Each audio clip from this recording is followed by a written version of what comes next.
सरपंच संतोष देशमुख यांच्या हत्येला आज 30 दिवस पूर्ण होत आहेत। मात्र हत्या नेमकं कशामुळे झाली याचं स्पष्ट झालेलं नाही। आतापर्यंत जर बघितलं तर 7 आरोपींना अटक करण्यात आलेली आहे, मात्र कृष्णा आंधळे नावाचा आरोपी जो आहे तो अद्याप अटक नाही। त्यामुळे बीडमध्ये जी रिपाई आहे ते आक्रमक झाल्याचं आता आपल्याला पाहायला मिळते।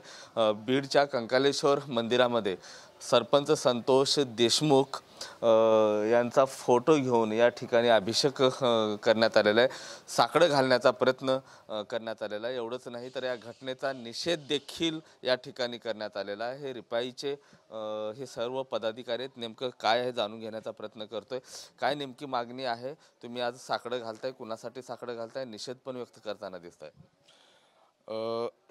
संतोष देशमुख यांचे मारेकरी अद्यापही अटक झालेले नाही आहेत। त्याच्यामधला मुख्य आरोपी कृष्णा आंधळे हा आजही फरार आहे। संतोष देशमुख यांची का हत्या झाली असा हा आम्हाला प्रश्न पडलेला आहे। आजही त्याचा उलगडा झालेला नाही आहे। त्याबद्दल आम्ही तो उलगडा होण्यासाठी व त्या आरोपीला अटक व फाशीची शिक्षा होण्यासाठी आज कंकालेश्वर मंदिर या ठिकाणी साकडं घातलेलं आहे। काय काय मागणी आहे नेमकी आता? कृष्णा आंधळे व त्याचे इतर जे आरोपी आहेत त्यांना फाशीची शिक्षा व्हावी व देवेंद्र फडणवीस सरकारला लवकर त्यांना अटक करण्याची सद्बुद्धी द्यावी यासाठी आम्ही हे साकडं घातलेलं आहे। नक्की सद्बुद्धी मिळावी असे साकडं घातले। आता पुढचं पाऊल काय राहील, काय अल्टिमेटम रिपाईकडनं सरकारला आहे? जर दोन दिवसात जर आरोपी अटक नाही झाले तर आम्ही रस्त्यावर उतरणार। त्यानंतर मग चक्का जाम करू आम्ही।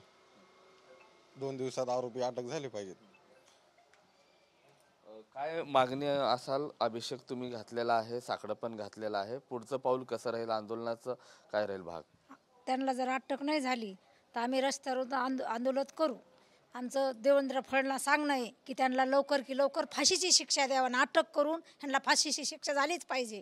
त्यांना न्याय भेटलाच पाहिजे। हो, त्यांच्या घरच्याला न्याय भेटला पाहिजे। नाही झाली त्यांना शिक्षा तर आम्ही रस्त्यावर आंदोलन चक्का जाम करू। नक्कीच मुख्यमंत्री देवेंद्र फडणवीस यांना त्यांनी साकडं घातलेलं आहे। जर 4 दिवसांमध्ये या हत्येचं उलगडा होऊन स्पष्टीकरण जर पुढे नाही आल्यास तर आम्हाला तीव्र आंदोलन छेडावं लागेल। यासाठी आम्ही रस्त्यावर देखील उतरायला मागे पुढे बघणार नाही असा पवित्रा जो आहे तो रिपाईने घेतलेला आहे। कॅमेरा पर्सन विनोद सह मी महेंद्र कुमार मुधोळकर, TV9 मराठी, बीड।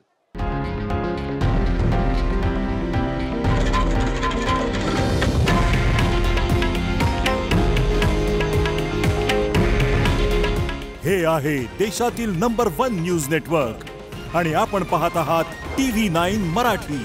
काळजी तुमची, हित महाराष्ट्राचं।